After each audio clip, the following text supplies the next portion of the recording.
Why does Laurie Kaye need to meet Kevin Alexander? You're watching Just Press Record. I had to meet my favorite on repeat records Substack writer, Kevin Alexander. I wanted him to meet Laurie Kaye, author of this book, so we could talk about all sorts of stuff. We talked about radio, why there's something special about pulling that covers up over your head, listening to your headphones, rocking out with your favorite DJ. We talk about John Lennon and Yoko Ono. Laurie was there the day before John was killed. She shares that story and so much more, and how music is universal. This is profound. A modern critic and elder statesman of radio. I mean, she ghost wrote for Dick Clark. This is so cool. Jack Forehand, roll some clips. The cool thing for me was being able to start listening to the radio before I was even a toddler, because I was raised by a dysfunctional family, and I managed to get a transistor radio with earplugs. So basically all day and all night, I would sit there listening to AM rock radio stations, KRLA and KHJ here in LA. There's something very powerful about the airwaves and belong to the people. And, you know, this is beaming out to you, and anyone can pick it up if you have the right equipment. And obviously it's something that we do while we're doing something else, whether we're driving or working or whatever. But there's something about that, and something about the way that the radio gives voice to a community. December 8th, 1980, John Lennon's last day on the planet, and the day I conducted what tragically turned out to be his last interview, which ended just mere hours before he was shot and killed. I was working for Dick Clark and ghostwriting his weekly syndicated newspaper column, which meant that I got to do everything for him, like do interviews and go to concerts as though I were Dick Clark. And I was sent to the Talking Heads Stop Making Sense concerts that they were shooting the movie, and sit in the front row. And it was so cool. I want that same through line, that same sort of lightning in a bottle to happen when I'm for somebody out there. Like, it might not be everybody, or, you know, some things land better than others, but I'm really chasing that same high. Like, I want that for somebody else.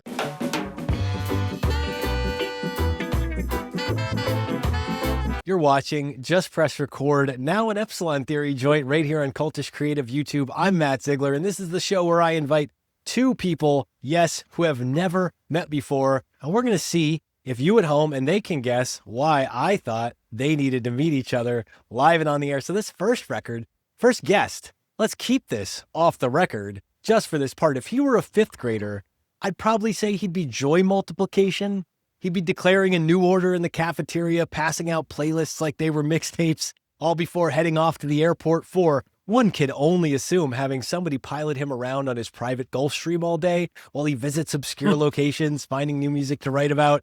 It's the author of the On Repeat Records Substack, master playlister himself, Mr. Kevin Alexander. Welcome to Just Press Record. Hi, thanks for having me. That was a great intro, by the way. Indeed. I got to get you some new order in there wherever I can. Now, Kevin, boy, do I have an introduction here for you, because if she was a fifth grader, she'd be that kid who brings watermelon to school every single day for a snack. The one who sings My Fair Lady in the cafeteria to kids who just don't understand why the rain in Spain falls mainly on the plain. And when this mad banana declares her allegiances to the Lords of the Rings, probably in the confidence of her bally pen pal, the pen pal would write back, hey, you know what? I kind of think you're the Joan Jett of this writing thing. Maybe you should give it a shot. Radio star, when there were still radio stars, also known as the last person to interview John Lennon ever, all in this book right here. Laurie Kaye, welcome to Just Press Record. Thank you. I'm happy to be here. And my book is too. Your book is too, and we're going to get all sorts of that. Kevin, I got to have Laurie tell you this story first, because I don't know if you can relate. Have you ever had a best day of your life that turned into the worst day of your life? Have you experienced this? Yes. December 8th, 1980, John Lennon's last day on the planet, and the day I conducted what tragically turned out to be his last interview, which ended just mere hours before he was shot and killed. And my book, Confessions of a Rock and Roll Name Dropper, my life leading up to John Lennon's last interview, is my rock radio related life story wrapped around what I still call the best and worst day of my life. Kevin, have you ever had a best day that turned into the worst day? I have. I'm sure nothing quite on the scale that Laurie did, but certainly nothing like that. But I think we all have, really. I'll have to think of a good example, but You can't beat that one on the spot. no way. Now, you have these big experiences, Laurie, and you got a book that's full of these things. I want to go back to another one. I'm going to go really old first, and I think, Kevin, you might relate to this one a little bit more. Can you tell us the story about winning that radio contest way back when? Was so exciting in high school. I had never seen the Rolling Stones before, and they were about to do the Nicaragua benefit show at the Forum here in Los Angeles, and I won tickets on KMET FM. There were going to be front row seats, and I got to go pick up the tickets at the station, just mere hours before the show was going to start. And I thought I would just get them from the office, but they said, no, you need to go in the DJ booth so the disc jockey can talk to you. And I was really excited because the disc jockey was B. Mitchell Reed, otherwise known as the Beamer. And he put me on the air and asked me my name and where I was from and where I went to school and how old I was. And I told him, and afterwards he said, Laurie, you have such a great voice and you know how to tell stories. You need to have a career on the air and radio. And I thought, oh my God, he just decided where my life was going to go. So thanks to him, that's been my career and my whole life. He's responsible for everything I've accomplished. Kevin, you ever win anything on the radio? Any of those call-in shows? I won tickets to Social Distortion when I also was in high school, and it was one of those name the song, be the seventh caller, and it was right after their self-titled record came out in 1990, and I won tickets to that show. Did not spark a career in radio, but yeah, it was a. What do you think of it? What's the thing about listening to the radio, especially in high school? And I get it's probably different today. You throw on Spotify or something. What was it about the radio for you, Kevin? I think it was a great, number one, I mean, it was a great way to discover music. First of all, I mean, that's the sort of cheap answer. And back then, it wasn't all consolidated into, iHeartMedia or Clear Channel. And so you could hear all these different things. And I grew up in Portland, and there was all kinds of different channels. You could, there was community radio, there was pop, there was, the morning zoo kind of drive time stuff. There was an alternative station before we knew what that was, and on and on. And you could find that, but there's something, without getting too woo-woo about it, but there's something very powerful about the airwaves and belong to the people. And, this is beaming out to you, and anyone can pick it up if you have the right equipment. And obviously it's something that we do while we're doing something else, whether we're driving or working or whatever. But there's something about that, and something about the way that the radio gives voice to a community. And in this case, I'm more thinking of like college radio or community radio that otherwise might not have one. And there's just sort of a magic to it, I guess. What do you think, Laurie? And you guys feel free. If he says something and you want to comment, or vice versa, you can jump in. I'm a distraction here. What do you think about the magic of radio? The cool thing for me was being able to start listening to the radio before I was even a toddler, because I was raised by a dysfunctional family, and I managed to get a transistor radio with earplugs. So basically all day and all night, I would sit there listening to AM rock radio stations, KRLA and KHJ here in LA. So I heard everybody way from the start, from Little Richard to Elvis Presley, eventually the Beach Boys, and eventually the Beatles. It was so cool. And that's what raised me on radio and brought me all the way up to junior high and high school, when I started listening to FM radio as well, and got to hear punk rockers and was introduced to everybody who I got so excited about, for years and years, David Bowie and you name it. It was just so thrilling for me to be able to listen to radio ever since I was a baby. That's all I ever wanted to do. I think just to double click on that a little bit with the transistor radio, there's something, whether it's someone, trying to distract themselves from a bad situation or whatever, but there's something very escapist about the radio too. There's this idea of listening into the transistor radio. You got the covers over your head, so your parents can't see it, and you're listening to something in another city, whether it's just over the hill in LA, the big city, or Portland or whatever. And it's almost like a passport or teleporting to another place sometimes, especially when you're younger and, maybe at night, and you can get those radio stations that are a little bit further away, I think. So. Well, the super cool thing for me, for example, was learning things from songs, like listening to Chubby Checkers, The Twist, and learning how to dance. And the funny thing was, years later, when I met Chubby Checker with Dick Clark at a dance contest that Dick was having for promo for the ABC rock TV specials he was doing, the first thing Chubby Checker said to me after I won the contest with my date was, "Laurie, are you a professional dancer?" And I said, "No, I learned to dance thanks to you, Chubby." And he was thrilled about that. You learned to twist again, just like they did last summer, in the realest of senses. Okay, and whether it's Dick Clark or whether it's the local college DJ, Laurie, and you sat in this seat too, you did this. There's something about the curator, the DJ, that's so special. What's the relationship we have as listeners with DJs?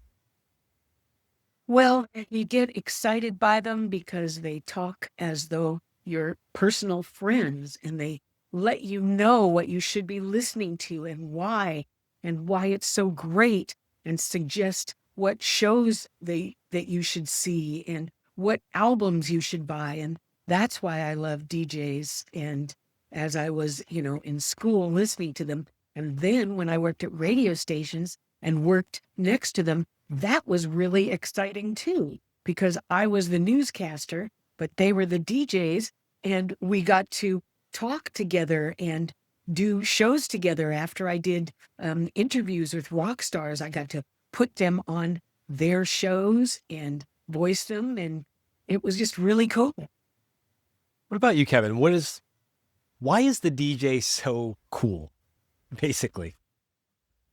I think because they're sort of that person that knows that, the right record for you before even you do. And I'm sure, obviously they're getting a playlist, or, an A&R rep was feeding them stuff, but they have put this, mix together just the right way. And when it hits when it hits, it hits. And some of those DJs, I can still remember, some nights it felt like those shows were tailor-made for me. I mean, they weren't, obviously, but, there's just a magic in the ability, the way they do that. And of course, each of them has their own distinct personality. Like, even just saying this now, I can remember, the voices and the sort of character of some of those people, back in, 35 years ago. But I think that's just, they know what you want before you might even. And they're, always cool, You never hear them panic. You never hear them stutter, You never hear it interrupt somebody wrongly with a question as it comes in. Laurie, what about, you had this realization, and you tell the story in the book about the first job in radio, I think it was KFRC, where you realized you could be an editor, and just learning that. Talk about that for a second. Well, it was so exciting because when I was in school at UC Berkeley, studying journalism, one of my professors said to me after I turned in an article that I'd written for the campus newspaper, he said, "Laurie, you already know how to write. Why are you bothering to take classes? What are you doing in school? You should go get an internship. You'll get a job right away, and then you can quit school." And I said, "Okay." And I found out that KFRC Radio was looking for their very first newsroom intern. So I applied. I immediately got it. And after doing it for just a couple months, they hired me as the news editor there because the other one had left. And that was really exciting because not only did that eventually lead to my on-air newscaster job, but when I got hired as the news editor, I also got hired to write what turned out to be the longest Beatles special ever created in the United States, which was RKO Presents the Beatles. And it was 14 hours. And I wrote and co-produced it. And then it was so popular when it aired that it was immediately nationally syndicated, internationally syndicated, and played all over the world. And we expanded it to 17 hours and changed the name to the original one that I'd come up with and wanted to use, which was The Beatles from Liverpool to Legend. And it was so cool because when I eventually interviewed George Martin, the Beatles producer, the first thing he said to me was, "When I listened to The Beatles from Liverpool to Legend, it's my favorite Beatles special. I heard it twice in England and I loved it. Laurie, you're so talented." And that made me feel great. So I've always been thrilled ever since. And it was really fun starting at KFRC as an intern because the news director there liked my writing and let me start writing radio specials right off the bat. And the first one I wrote was called The Bay Area's Fight Against Fat, which I included a lot of rock songs about gaining weight and being heavy in. And it turned out to be really popular too. So that's probably what got me my job and the RKO Presents the Beatles special too. So Kevin, even if you never wrote or produced a special on the Beatles, there's this editor through line in this. And actually, I love, Laurie, that you brought up the story about the weight gain and anti-fat campaign that you tell, which is a marvelous story because you have like a glorified supplement salesman or something, right? Isn't that what a fad diet person? Am I remembering this correctly? Yes, and the entire story and interviews I did for it and everything and music I used, they're all in my book. So people should read that. They'll find out all about it. So Kevin is this idea of a curated playlist with a theme running through it. And I mean, author, on repeat records, the Substack, I absolutely adore, as you well know. What do you think about, because you think about curated playlists, maybe more than most people I know. I think that I think it's an art, honestly. I mean, the three of us probably remember making mixtapes and, the sort of constraints you had time-wise and whatever. And even if you were doing a theme, how do those songs play in? What sequence are they in? It's easy enough just to like throw a bunch of songs on a tape, or even doubly so today with a streaming platform. But to really do one right, you have to have an idea, not just what you want to put on it, but who you want to hear it.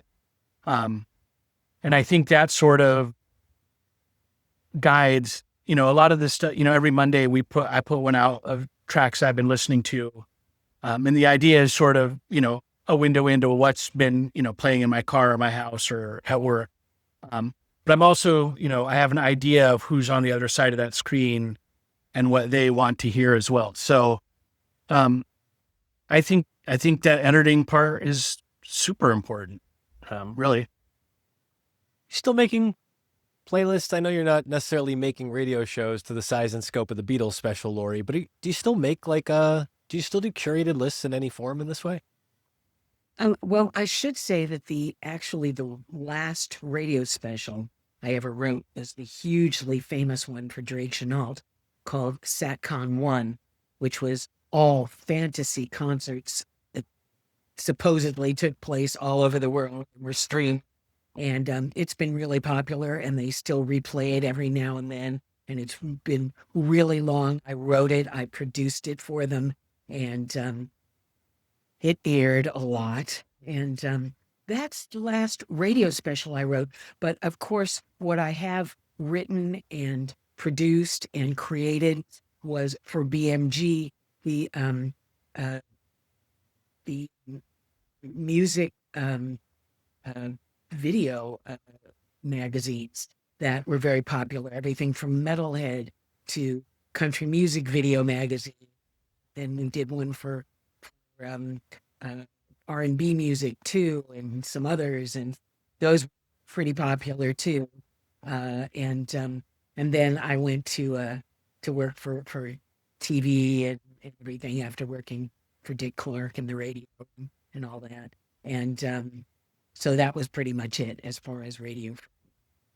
What about, do you ever make mixtapes for anybody? Do you make playlists these days? Do you have any of these modern habits or practices in your life at all? Well, I like to tell people what I listen to hopefully influence them to listen to. And that's what's in my book a lot. That's why I call it rock and roll name dropper, because I am. And I like to tell them about it and recommend things and let them know what they should be listening to still. What's the joy of that? Like, what's the joy of that to you, Laurie, of actually sharing that with somebody?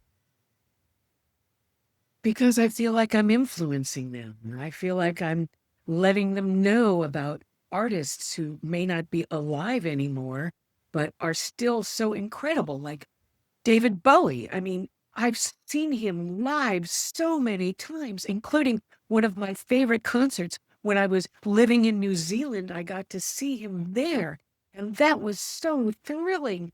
And, sadly, he's passed away, but the very first concert I saw of him, this Ziggy Stardust tour here in LA, back in 1973, was amazing. So I like to let people know they should still be listening to that album and all of his afterwards.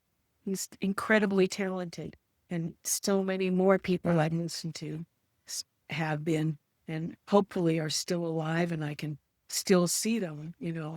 For example, like, I wish the Kinks were still doing concerts, and I could see them. And but people I see, like the Steve Miller Band, still are incredible, and so many more. And I have tickets. I'm about to see the Psychedelic Furs and Billy Idol and Joan Jett and the Blackhearts, still one of my favorites. I love listening to her, and I can't wait to see her again in a couple months. So I like to encourage people to still go to concerts, even though tickets now are really expensive. It's definitely worth it. Kevin, what do you think about the both influencing of other people with maybe turning them on to something old that they've never heard before, and connecting it all the way through? And feel free, take it all the way to live experiences too. How do you think about that? I think my job, if you will, right now is that there's so much out there that it can be almost overwhelming. And the goal, I suppose, is to have that sort of lightning moment, like Laurie's talking about, with Bowie, not necessarily the show, but here's this artist. You might have totally missed him. You might not have ever heard of him. Maybe you kind of left him and moved on. Here is this cool record, this artist you should be checking out. And sort of sifting through all that to find stuff for people. You could maybe, if you really wanted to make it technical, you could say you're saving them time or energy and just only sifting through stuff. But really what it's about is finding that cool art or music out there and sort of being the relay from what that person is doing and into that reader or that listener's ear. And I think that's sort of the North Star for what I do, is trying to find cool stuff and shining a light on it with the hope that somebody will find, their new favorite song, a new band. And the other thing, talking about shows, we can talk about Ticketmaster. That would probably be its own episode. But there are also, depending on where you live, tons of shows happening all the time. Local bands, regional bands. Even here in Madison, you can probably find something just about any night of the week for, $15. And it might be your new favorite band. You might just go on a whim, like, because they're playing close to where you're eating dinner or something. And, here you are. So I think, for people like us, the job is sort of to surface that stuff and also to let people know that it's not all, $200 and $300 tickets at an arena 45 minutes away. You can find great stuff close to home and, maybe a more manageable budget depending on where you're at. So. Absolutely. And I'm so excited because tonight I'm seeing my favorite local LA band, Molly Handler and the Midnight Tokers. And I get to see them tonight, and it happens to be a free show. So that's really thrilling, and I'm friends with them too. So, yay, they're incredibly talented. There's something about this where radio is, you would turn it on and that was an avenue for discovery. And this was in a pre-internet world and all this stuff. Now we're in this post-internet, postmodern world, whatever you want to call it. And going out to find those things is differently.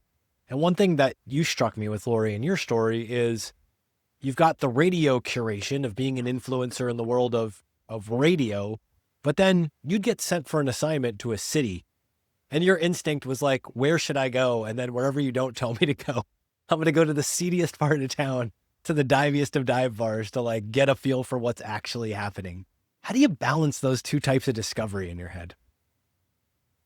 Well, you have to know when you're going. Hopefully, you know somebody in the town who can give you an idea of where to go. Like, for example, every time I would go to New Orleans, I would have friends there saying, you got to go here. You got to see this. You got to check this out. So, of course, I always did. And I had the same thing happen in New York. And the cool thing was one of the last times I went to New York, I actually ended up moving there. And I got to live a block away from CBGB, which was so cool to do as a punk rock. And the cool thing is that I lived a block down on the Bowery, and Laurie Kaye from Patti Smith's band lived a block up. And because we had such similar names, even though we're not related, we were getting each other's mail and phone calls. So we became friends. And that was really incredible too. Nothing like being one step away. Kevin, have you ever lived near any, maybe you haven't lived near CBGBs, but have you lived near anything? You lived near any cool clubs ever? Actually, there is one that's brand new. I do now, is the short answer. Okay. They're not too far away from here. They just took over an old space. It's called Atwood Music Hall. They just finished it. It's an independent, basically a guy from Madison decided he wanted to put up a space for people to play. And it's only been open maybe 2 months. And it's fantastic. It's probably holds 400 or 500 people max. I was there last week watching a documentary, the Smart Studios story. If you heard of that, with Butch Vig did a Q&A after, and it was cool. But they've got a whole roster of shows coming, and so yeah, I guess technically now I too. Growing up, I lived in a suburb, and so we had to go into Portland, but there was plenty of them there. But yeah, I'm really excited about this particular space. And then there's another one here in Madison, not too far away from me, that is much smaller, but is almost always independent acts and local bands. So yeah, and both of those are within a 15-minute bike ride. So. How do you think about this? Because you write about this stuff so much too, Kevin, like trying to shine a light on some of these smaller, these independent acts, or actually caring about new music stuff, new music too. How do you balance that? How do you think about just wanting to go back and play your old favorites versus going out and experiencing something new or finding something new? So that's I'm always trying to balance that because, as you know, my love for New Order is basically a running punchline now. I could just write about the same 5 bands all day and be fine. And that would be cool for the 7 people that might be interested. But I think, once you sort of are stuck on just a specific, just the old stuff or only the new, it doesn't become as interesting or stay as interesting. And so I'm always looking for that new sound. And some of that, some of the bands that I'm finding now are very reminiscent of stuff that I used to like or still do. And that's obviously why I like them. For example, there's a guy in Milwaukee, forms under the name Seances, that sounds like today's version of New Order. So, of course I was going to like it, but by the same token, hey, here's this new act. He's in Milwaukee. And so, if you like this, you'll like, if you like X, you'll like Y, kind of a thing. And so I'm always trying to do that. I'm always trying to make sure I'm not over-indexing one way or the other, because there is a ton of new stuff out there and more coming all the time. So, and legitimately good music that I do think people should be hearing. So, What about you, Laurie? Well, I should mention that when I lived in Seattle, when I was on the air as a newscaster at King AM, which was really fun, I got taken out a lot as a date to a bar that I lived close by. And that one night, all of a sudden, they said, the Ramones are going to play here in a bar. They never had bands, but all of a sudden, the Ramones played there and they were dancing on top of the tables and playing and jumping up and down. And it was one of the best Ramones shows I've ever seen, having seen them tons of times in cities all over, LA, San Francisco, New York, you name it. And then in Seattle, it was awesome seeing them in that small bar. So, and living in LA, there have been some small venues too. And I've been to all of them, but a lot of them have closed up, over the years, sad to say. And hopefully they'll start reopening. But thankfully, places like the Whiskey A Go-Go have stayed open. And even though they don't have great big bands playing there anymore, still local bands play there. So it's fun to go see them. All right. I have a live show culture question, and I don't know your take on this, Kevin, so I'm going to be really curious. Are you or have you ever been a Grateful Dead fan? Yes. So, growing up, they were sort of in Portland, they were sort of the easy band to hate. They were super uncool. They were kind of obviously not the same as Rush, but like the Rush fans and the Grateful Dead fans were sort of over here, and we were all sort of over here, and the two never really met. And it's funny because now I love them. I listen to them all the time. And it's interesting because all of those same people that were kind of in my same camp wouldn't touch the Grateful Dead, with a 10-foot pole, are all have sort of become fans. I don't know if we just got over ourselves or the music grew on us or what, but yes, that's a lot of words to say. I do like them. Did you have a gateway album? Was there anything that made you go like, oh, now I'm into this? So my uncle, and again, let me set this up a little bit. So my dad, just imagine him being a character out of Mad Men, very, very straight-laced executive, software guy, only listened to a very narrow lane of music. And his younger brother, my uncle, was a polar opposite, was a total deadhead, had a bus, went to shows, was a ski bum in Crested Butte, the whole nine. So that was my on-ramp to them later, a little bit later. And it was cool. He liked them, but they just weren't for me. And then, when you're a teenager and are insufferable, then it was really not okay.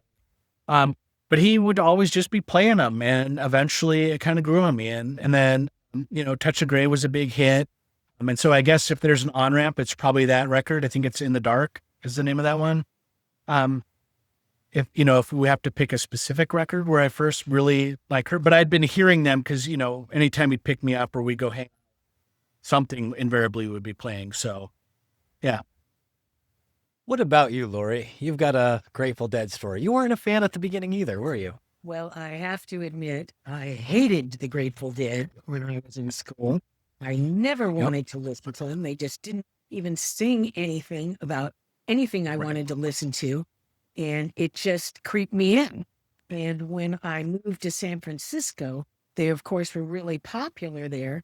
And Bill Graham, a huge concert promoter, kept trying to give me tickets to the Grateful Dead, even though he didn't manage them. He worked with them a lot.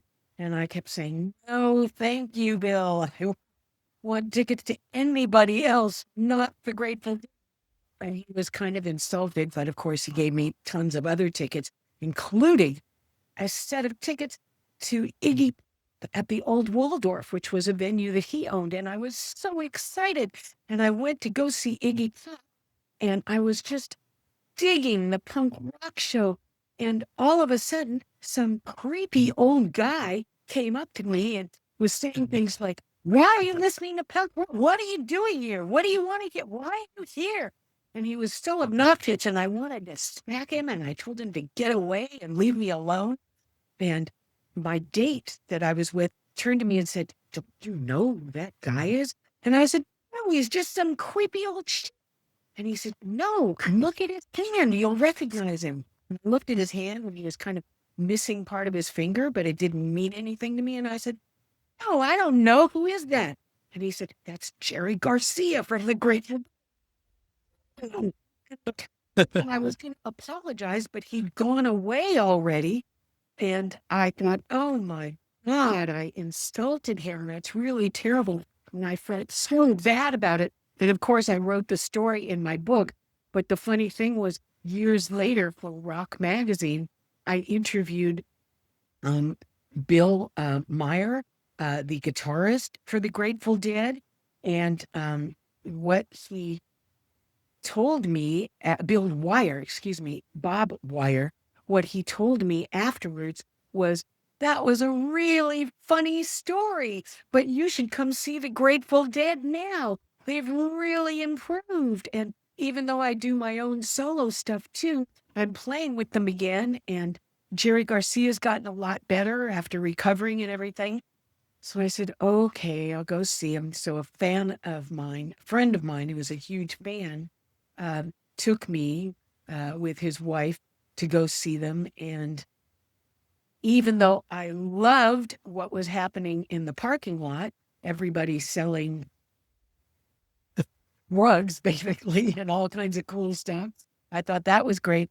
But the show itself, it just still wasn't anything I wanted to hear. So even though I had enjoyed listening to one Grateful Dead album while I was living on Bali, and it was the only album that happened to be in the room that I was staying in, I'm not a fan of them live and hadn't been.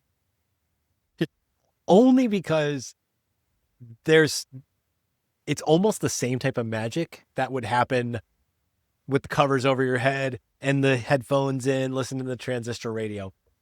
You find yourself on Bali with one tape. Tell Kevin that story of the one tape. And then, like, what is that when you're forced to spend time with a piece of art? Well, I wanted to go to one of their local stores to see what I could buy music-wise, because they didn't have radio on Bali when I was there in Denpasar. And I had to listen to this one tape that was in the room that I was staying in, which was the Grateful Dead album. And I honestly can't remember the name, but it's written in my book. And it was actually quality. So that was cool. And it gave me good thoughts about them, for a few minutes anyway. But then I was feeling better, and I got to go to the store and get a bunch of other things to listen to that I really wanted to. Well, I never listened to the Dead again. So number one, I'm sure, have you ever had the opportunity to insult Jerry Garcia to his face, Kevin? I guess I should get that off. No, I have not. Or Bob Weir, for that matter. No. Well, maybe you still have a chance, at least for Bob. What, right? Can we say any experience where you were stuck with a single tape, be it a long car ride or something, where something grew on you didn't expect to grow on you? I think the closest I've come, I used to work in a record store when I was in high school, and we had mandatory in-store play, and we would play the same stuff over and over. And it wasn't, I wasn't, on an island with only one record, but it sure felt like it. Like it was the same stuff over and over. And there was a couple things that eventually grew on me, but honestly, most of it, I just got so freaking sick of that I just couldn't stand anymore. And even, time has sort of softened some of those, but not others. So, I don't think I've had a similar experience where I only had one single thing to listen to. But I've had a single set of stuff, and it just wrecked it for me. There was no, coming around to it or appreciating it. It was just, I'm done. So. Wow. Lucky you, Kevin, to have worked it out. Really? a record store when you were in high school.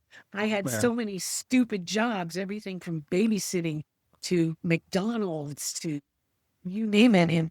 And I really spent all my time in record stores in Westwood Village and all over LA, especially ones that sold used records too, because then I could take the little bit of money that I was earning and buy all the records I wanted to. And I eventually got my own stereo system too, because my dysfunctional family wouldn't let me listen to their system at all. So if I'd worked at a record store, I could have had, a guarantee of getting things really cheap, no doubt, and get everything the minute they were released, which would have been great, especially like the Rolling Stones when they first came out, and David Bowie and all those things. So, wish I could have. This was at the mall, so it wasn't quite as cool. But to your point about my entire paycheck, I basically signed over because I was always getting stuff. And the other thing that was really cool, just to tie back into finding new stuff, is all of the A&R demos or promo records. After a certain point, they kind of became pre-game, and there was sort of we had like not a Tupperware bin, but like a plastic bin that they would kind of all be in the back. And after a certain point, it was sort of free game. And, if you wanted something, it was okay. And so I found a lot of stuff through that, or got, turned on to stuff after. But, yeah, that was a really bad job as far as building any sort of financial cushion or anything. Cause like I said, I would cash my check, and, they would also let us hold stuff. So behind the counter was like we each had our own section where we could hold, put stuff on hold until payday. So they knew what they were doing. They totally knew what they were doing. Like, it was we were all working there for free pretty much. Yeah. Sounds cool to me though. It was cool. There's something amazing when we didn't all have a library in our pocket. It's like to have a music library. And I think, and Laurie, I have the same feeling that I think you're having, like hearing Kevin talk about this. I didn't work in a record store. I didn't have access to all that stuff, and the internet wasn't a thing yet when I was a kid. Right. So to be on the inside of the library where it's, even with mandatory play, just getting to walk amongst those shelves, that had to be kind of a sacred halls experience. It was pretty cool. And so obviously you had, A&R or record label stuff coming our way. So you had that avenue of discovery, but also, even though we were at the mall, people coming in and looking for X, Y, or Z, do you have this? Do you have that? And be like, and I would be able to, yes, we do. And then be like, after the second person came in and maybe the third, it's like, maybe I should play this and find out what's going on here. Or, who is this and why is everyone suddenly showing up? Or, maybe they were playing them in a club downtown and, all these people were kind of trying to go and figure it out, later that weekend or whatever. But that was an incredible lane of discovery that I had as an advantage as well. So, yeah. I really, the amazing thing too is that I still have the bulk of the records that I got when I was in school. Of course they were all vinyl records. There was nothing else in those days. And I just recently put in a huge new record case shelf, and I counted all the records I have. And even though I lost a bunch in earthquakes, and thanks to ex-husband taking a bunch and losing them from moving companies and everything, I still have about 800 vinyl records, and it's so exciting to be able to listen to them. So, yay. What a cool thing. You had the experience, Laurie, too, of, because of the job, because of being a writer and editor and news person, where you would have people calling into the studio that wanted to talk to you or give you information or share stories with you. That's a whole other experience too, to have a musical persona that you're interested in and all of a sudden go, Laurie Kaye, there's a call for you. Any stories that come to mind for that? Well, the most exciting one was when I got rock radio interview calls from rock stars. And the very first huge, thrilling one was Mick Jagger. And the guy in the office of the radio station said, Laurie, Mick Jagger's on the phone for you. And I thought, oh, he's got to be kidding, And I picked up the phone and it really was Jagger. And I was so excited because I was going to interview him for a special I was writing, the top 100 of the 70s for RKO and Drake Chenault. And I said to Mick Jagger, I said, Mick, I'm about to be going on the air with my newscast. Do you want me to call you back in, about 15 minutes, or you can call me? And he said, no, keep me on the phone. I'll listen to your newscast. And I was embarrassed and I was scared. And I said, oh, okay. When I did my newscast, and afterwards, Mick came back on the phone and said, Laurie, you're incredible. You sounded great. Your stories are great. And I thought, oh my God, I've always loved Mick Jagger, and now I love him even more. And it was a great interview, and I got to tell him all about winning tickets to the Nicaragua benefit concert, and he was excited about that. And it was so thrilling. And one of the most thrilling concerts I've seen in the past few years was Mick Jagger with the Rolling Stones before their original drummer passed away at the Rose Bowl, in Pasadena. And it was a great show, and it was really expensive, but it was totally worth it. Incredible band, right? Yes. And another incredible phone call interview that I did, a guy who called me once again, the guy in the office at KFRC said, Laurie, David Bowie's on the phone for you. I went, oh my God, David Bowie. And I picked up the phone, and I wasn't about to do a newscast, so I immediately started talking to him. And I got to tell him about the first concert I went to and of his, the Ziggy Stardust, and how excited I was to talk to him and to still listen to all of his records. He was incredible and friendly and kind and encouraging. Have me interview him in person at some point too. And one of the really cool things was he had just done the song with John Lennon, Fame. And he said great things about working with John, how they got to write it and record it super fast. And it was so thrilling to hear. And I got to talk to John Lennon about that when I interviewed him afterwards, mentioned it to him, and that was really great. And of course, Fame was the song that was in the top 100 the 70s for David Bowie too. And it was just wonderful to talk, not just about himself, but about John Lennon as well. Kevin, knowing that you don't have any good maybe you got some good Bowie stories and you're holding out on me. If you do, you can. But I only saw Bowie once, and I feel like I was lucky to see him. It wasn't certainly wasn't a landmark show like that. It was when he and Nine Inch Nails were out on the road, and they would swap who opened each night.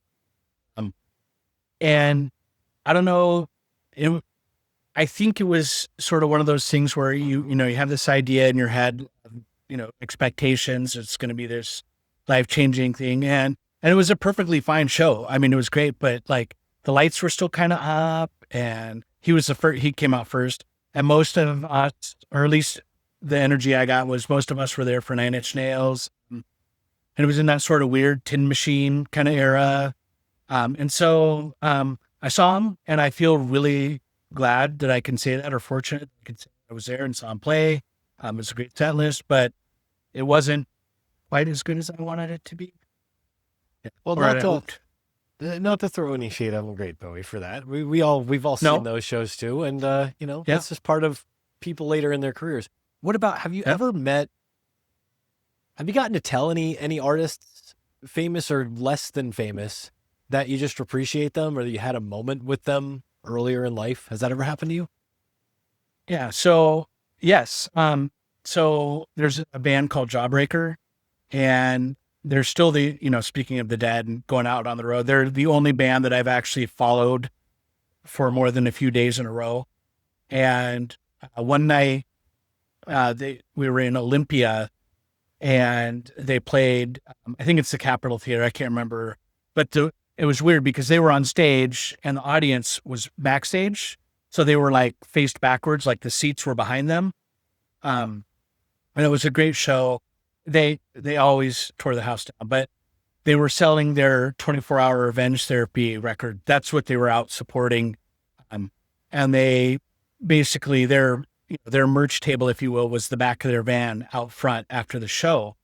And so I got the CD and I got a shirt. But the cool thing was, there's a handful of us there and talking. And, long after, everyone's wallet had been put away and the boxes were shoved back in and the doors on the van were closed, and they were just there talking and fielding all these questions from, all of us. And it was great, I mean, I'd love to say I had some super cool question to ask them and, it would be great fodder for a book, but I was probably just trying not to fanboy too hard. But it was, it was like, you guys are my favorite band. We saw you last night. We're going to see you tomorrow. This music, really changed our lives, and here's why. And, and they were just super cool about it. I'm sure they wanted to go home and go to bed or, back to wherever they were sleeping or on the road. And it was in Olympia, Laurie. So I'm not sure if they were going to see, I can't remember if they're going to Seattle the next night or they were on their way back down I-5, but they were just genuinely happy to be there and hear what we had to say. And it was, meeting your heroes can be fraught sometimes. This wasn't one of those times. It was great. One of the cool things that I got to say to Mick Jagger was how incredible he looked when I saw him for the first time at the Nicaragua benefit show, because all the Stones were dressing up like David Bowie was, putting on really cool outfits and everything. And I had just seen David Bowie right before that and seen him change his clothes with every single song. And even though Mick and the Rolling Stones didn't change their clothes so often, they still had great outfits looking like David Bowie in a way. So that was really awesome to be able to tell him, and he was really thrilled about that. Pull this thread a little bit further for me, Laurie, because both, like, you've got contemporaries, at least in that sense, with like the Stones and Bowie and the dressing and just how you pass this stuff on. But then there's, and it doesn't matter if, do you know the band Jawbreaker at all? It doesn't matter if you do, but. I know of them, but I have to admit, I haven't seen them. Not a problem for this. Jawbreaker somehow come in the wake of somebody like the Ramones. And you talked to the Ramones. You have some amazing Ramones stories and anecdotes. But the Ramones, like, there was not a Ramones before the Ramones. But you got some really interesting stuff out of them, about what influenced them. So it's like the Jawbreaker to Ramones through line is obvious, but the what came before Ramones is not obvious. What did they tell you about that? Well, one of the cool things the Ramones talked about was listening to the Beatles growing up. And that made me really excited. And Dave Sholin, the music director at KFRC, when he came in after the interview was done and I introduced him to the Ramones, told them how I'd written the RKO Presents the Beatles, and they were so excited about that, to hear that. And the Ramones, I should say, that I interviewed were Johnny and Dee Dee, because Joey had been injured in the hospital in New York, so he hadn't come out to San Francisco to be interviewed by me. But the guys that I did interview, wonderful, and I got to quote them a lot in my book, so people can read all those, and I describe them and talk about all the things they've been doing in the Bay Area, and it was just, it was amazing. I loved the Ramones, still do. What do you think? Because Kevin, you've written about the Ramones a bit too, or at least connecting them as through lines. How do you think of a band like? It's almost the same question. The line from the Ramones to Jawbreaker, I feel like, is obvious. The lines of pre-Ramones to Ramones is less obvious. How do you contextualize that? Well, I'm not sure, to be honest. I can see it, and the Ramones certainly, there was early rock that they tapped into quite a bit, I think. And then there's a bass that, my generation is familiar with that then goes on and makes the next thing. And whatever that next thing is will then influence the generation onto that. I think in the Ramones case, I think, they were tapping into some of the earliest, in a relative sense, rock, whether it was rockabilly or even punk, and then just, trying to play it as fast as they could. And so in a good way. So I'm not entirely sure, other than to say, obviously each generation sort of influences the next one, whether we want to admit that or not. Sometimes we're a little, we sort of glance askance at the idea of that, but there is definitely a through line. And if you pick any given band, you can probably sort of reverse engineer it and figure out who they were listening to and who that band then was listening to. The phrase "your favorite band's favorite band" is kind of a cliche, but in this case, it's probably true. And I don't know who the Ramones example would be in this case, but I'm sure there is one. So another favorite band of mine that I got to interview was the Talking Heads. And interviewing them in San Francisco was great. And even though they're not punk, more new wave, they were so exciting to talk to and find out how all of their songs were getting written, how they'd started recording music and what it was like for them to play at CBGB. And it was great to talk to them. And I've seen them a lot too. And, as much as I could recently as well, so a few years ago. So that was great. And there's so many other incredible interviews that I was able to do, not just for KFRC radio and Greg Chenault and everything in RKO radio, but also for Rock Magazine, including Little Richard Penniman, who I had listened to as a kid, and he was wonderful to talk to for hours and hours here in LA. And we did become friends, and he had become basically a wedding coordinator. And he said that, Laurie, when you get married, I will run your wedding for you. So that was really exciting. And several years later, when I was ready to get married, I called him up and said, wow, I'm ready for you. And he said, no, you know what? I'm not doing that anymore. Sorry. And he apologized, and I felt really bad. So unfortunately, he didn't marry me. I mean, he married me and my husband, I should say. Just like bands pass information forward, I think we as people pull people forward too. And Laurie, spend a minute on, because this is one of my favorite non-literal musical characters in your story, and forgive me if I pronounce her name wrong, Jo Inarante. You said Who was Jo? All right, good. Who was Jo? Tell us the story.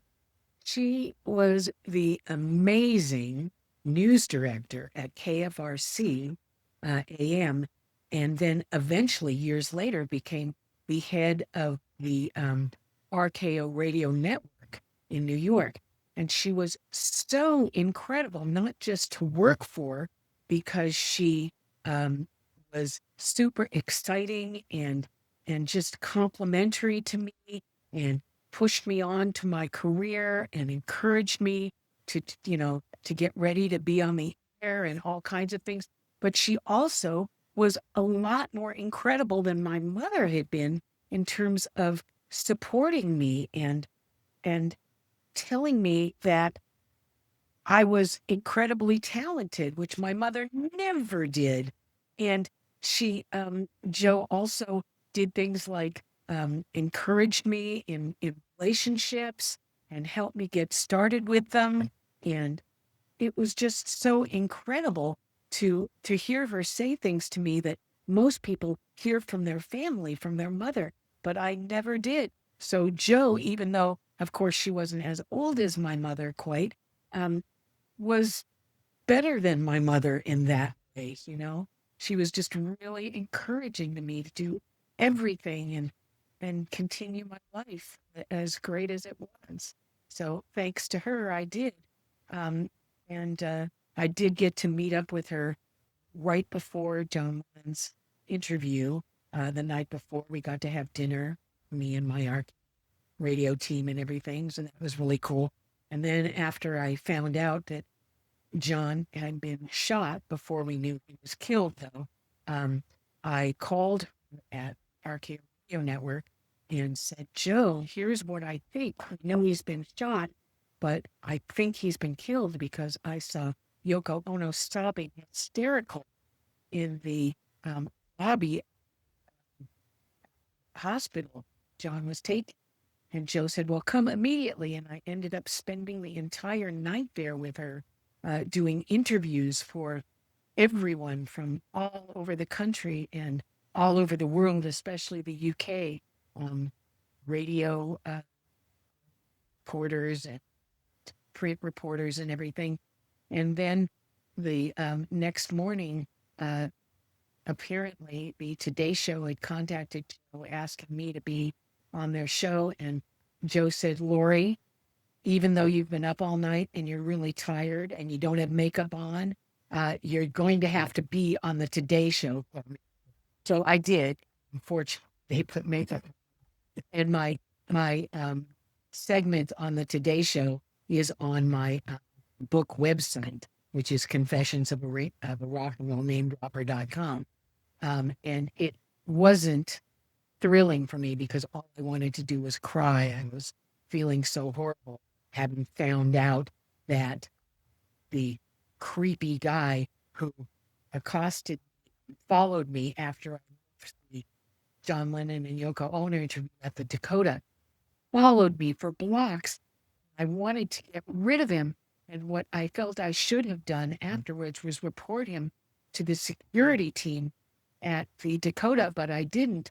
So I was feeling incredibly guilty on the Today Show, knowing now that he had confessed to assassinating John and been arrested and everything, but I was hoping he would be killed himself, but he wasn't. They just put him in jail and he's still there. But as far as I'm concerned, I still feel horribly guilty, and they should have assassinated. Knowing it was an incredibly challenging moment, but also knowing that Joe was your first call. And then in the midst of that incredibly difficult moment, she feels like she really helped keep you focused. She helped keep you out of just getting stuck in that moment in a really profound way. How do you think about that? Yeah, it's true. She was able to. She was just so important to me, always had, and still is, even though she passed away a couple of years ago, which made me cry hysterically. And I still think of her all the time as, even more important in terms of encouraging my career and my life, relationships and everything than my family. It's a really amazing and a really powerful thing. I've got a bunch of notes that I'm going to take us through. And I'm cheating and I'm going straight to the end because, Kevin, I want to ask you about this. It's what Laurie just said. And in talking about Joe, there's a one-to-one connection there versus it's that person-to-person connection that's not the radio DJ. It's not the artist on the stage. It's that personal help at the personal level and also kind of through the language of music. How do you think about the one-to-one versus the one-to-many with curating music for people? I think so. A lot of the times I try and have somebody in mind when I'm writing something. Like, it won't literally be for them, but I think it is for them. And I'm writing with the idea, like, I hope this really lands with Matt, or I hope this really, this is going to rearrange Laurie's mind or whatever. And just to kind of like bring this all back on a loop, the other thing I always try and think of in a general sense is when I first heard Talking Heads, and it would stop making sense. And we were on a field trip. I was in like 6th grade. It had just come out like a couple of years prior. And one of my buddies lent it to me and his older brother was, 6 or 7 years older and had gone off to school and was always bringing stuff back, like whatever he'd been hearing in the dorms. And this, in this case, stopped making sense. And it was just this revelation. We were at Multnomah Falls, which is sort of a default field trip if you grew up in the Portland area. And I was just listening to it, and it was incredible. And it was just one-to-one thing. It wasn't an A&R rep. I didn't hear him on the radio. It was my buddy Jeff who got it from his older brother, Kevin, also named Kevin. Check this out. Like, you should listen to this. And I did. And that is sort of a North Star for me. Like that, I want that same through line, that same sort of lightning in a bottle to happen when I'm for somebody out there. Like, it might not be everybody, or, some things land better than others, but I'm really kind of chasing that same high. Like, I want that for somebody else. And I kind of try and do that each time I send something out. Like, I'm really hoping one person is going to find this and it's going to just change their life forever. So Stop Making Sense was so incredible. And yeah, I was working for Dick Clark and ghostwriting his weekly syndicated newspaper column, which meant that I got to do everything for him, like do interviews and go to concerts as though I were Dick Clark. And I was sent to the Talking Heads Stop Making Sense concerts that they were shooting the movie and sit in the front row. And it was so cool. Loved the Talking Heads and knew them anyway. But now I was getting to pretend to be Dick Clark and to see them shoot the movie. And it was great. And I stayed friends with Chris France, the drummer, who read my book and loved it and left me a great comment, which is on the back cover of my book. He said great things about it and has been super complimentary ever since. Pretty cool that she saw that concert, right, Kevin? Yeah, just a little bit. Yeah, a little bit. Yeah. Just a little bit cool. Yeah, just a little bit envious. A little bit envious. Okay, good. Laurie, Kevin said something in the beginning, and I want to draw this directly to something that I think you can tell us about. He said they know what you'll like before you do. You write really, really beautifully about John and Yoko's collaboration as artists. And that was some kind of out there stuff. But it spoke to you. It spoke to a lot of people. There was something really powerful about John and Yoko together. What do you think about knowing what somebody will like before you do, even when it's kind of weird or kind of new or strange? Well, anybody who's listened to Double Fantasy knows that there's songs that they wrote for each other about how much they loved each other and cared about each other. And as Yoko told me, their relationship was incredible. And it was a spiritual bond that she said was bigger than the both of us. So that was amazing to hear. And John, of course, told me that the time he spent apart from Yoko, about 18 months living in LA, was the worst time in his entire life. And all he wanted to do was get back together with her because he hadn't left her. She had actually told him to leave. So that was amazing. And they were an incredible couple. And it was so cool for me to find out from them all about relationships and how to do it. Because when I interviewed them in December 8th, 1980, I hadn't had any long-term, really successful relationships. So I wanted to get good advice from them. And that's why I was so excited that we made plans to get together again after the interview. We're all going to go out to dinner when they were in San Francisco, Yoko's favorite Japanese restaurant there. And not only do I love sushi and sashimi, so I was excited about that, but of course I wanted to talk to them about relationships and how to get one and keep it, do really well with it. And then I also wanted to talk to John about all the things we had in common, like our lack of family upbringing. We were raised by our mother or our father. And we both spent times on Bali. He was there and he loved it. Told all his friends about how great it was. And I lived there because I went there to study Balinese dance. Told him how incredible I thought it was. So I wanted to talk to him more about that too. It's an amazing thing. It really is. Kevin, I got to see if I can get a shout out for you.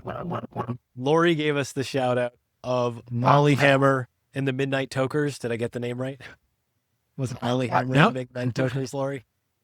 It's Molly Handler and the Midnight Tokers. And of course, the band is named after the Steve Miller song lyrics. Joker. Right. Right? Something like Joker, I'm a Midnight Toker. That's right. Manager named the band the Midnight Tokers. All right, Kevin, do you have a local band? Do we have a regional favorite we can shout out up there with Molly Hammer?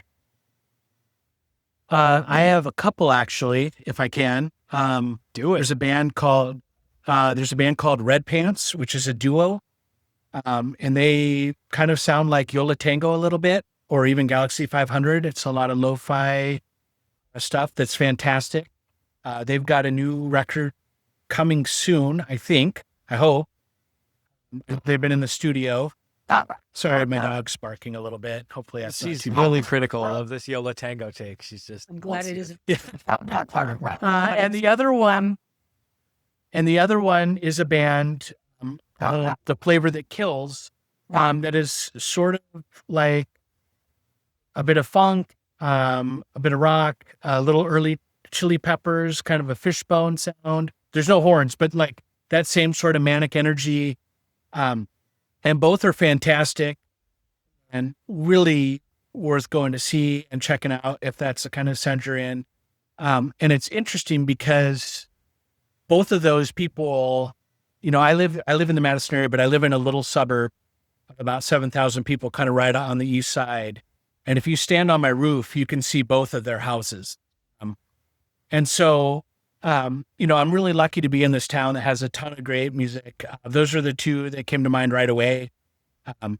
If we were here a while, there could probably be a couple more, but both of those are well worth anybody's time, depending on what you're into. So, and that's not an ad. They're not paying me, but I love the sound for both groups. So we're going to look them up. Maybe we'll put some links in the comments on this one. So Laurie, all right. Do you have can you give me, I don't care where in time it's from, I want you to pick a record that you'd like Kevin to hear. Play DJ for just a second. Give me a record that you would love Kevin to hear start to finish. He might already know it, but he might not. Well, no doubt he's heard David Bowie's Ziggy Stardust. Everybody has in those days. Why that? Why do you think that's one that he should spend real time with again? Because it's so inspirational to this date. To me, anyway. I still love it. And, of course, there are plenty of Beatles albums that I still love, too. I just, I have so many albums that I can't even think of all the names of. It's impossible. I just want to listen to them all at one time, pretty much. If only. Well, Kevin, you do this practically professionally here. Give me one album for Laurie. And I'm putting you on the spot. Nobody can answer this easily. Give Laurie one. I would go with, we've already talked about Bowie and, of course, Talking Heads. I'd probably go with the Replacements' Tim, the Ed Stasium remix that came out a couple years ago. I'm in support of that. Yeah. Big fan. Any Replacements? And radar at all? Can I say one? Oh, sure. Go for it. Oh, I was just going to say, so with Ziggy Stardust, I actually have that record, and it's interesting. We talked about curating and like DJs and stuff, but I flew home a few years ago to help my mom downsize, and I was going to get a box of a box of records of my own. That was the goal. And I wound up coming home with 4, my own, my mom's, my dad's, and my stepdad's. And my mom and my dad's, I knew what I was getting. They were, because I'd grown up with those records. My stepdad's was an entire window into a side of this person that I never knew existed. They married when I was 16. So, I knew him growing up, and I knew who he was, or so I thought. But then there was all these things that had happened or that he had been doing like before, we met. And so there was, all of these records that, like Riders of the Purple Sage and Ziggy Stardust. And it was like, it was fascinating. Like, how had this person wound up with this record and enough to, to buy it. And it was just, it's been really cool kind of going through those and trying to figure out like how he'd come into it, what had made him buy them or, pick them up or whatever. So yeah, anyway, that's my Ziggy Stardust story. Yes. Very Yeah, lucky. because to have parents and a stepfather, to have things that you wanted to listen that they had. Unfortunately, Yeah. my mother only listened to Frank Sinatra, and I had no desire to listen to him.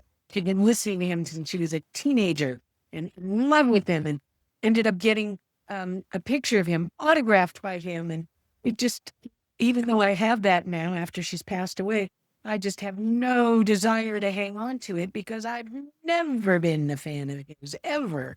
And Yep. my stepfather didn't listen to anything that I ever wanted to listen to because all he ever listened to was jazz, which I wasn't into. And Right. that's why I had my own stereo system and all my own albums and listened in my own room all the time. And, fortunately, I was able to watch TV. We only had one TV, and see the Monkees when I was in school, on TV. So I listened to them on their albums too. So that was great. Okay. It's so amazing, just music and how personal and universal it is at the same time. Perfect point. I wrote down on the back of this card why I thought the two of you should meet. Kevin, I'm going to make you go first. Why do you think I wanted you to be introduced to Laurie today? My Wrong guess answer is is welcome. my hopefully sort of correct, or at least in the neighborhood answer, is because you have a pretty good idea of which bands I like and which were sort of the foundation of my musical taste, for lack of a better term. And Laurie has either met all of them or had some sort of very closing door-esque brush with them. You're not far. Laurie, why do you think, Okay. and I know we barely scratched the surface on Kevin's music writing, but do you have a guess why I wanted you to meet Mr. Kevin Alexander today?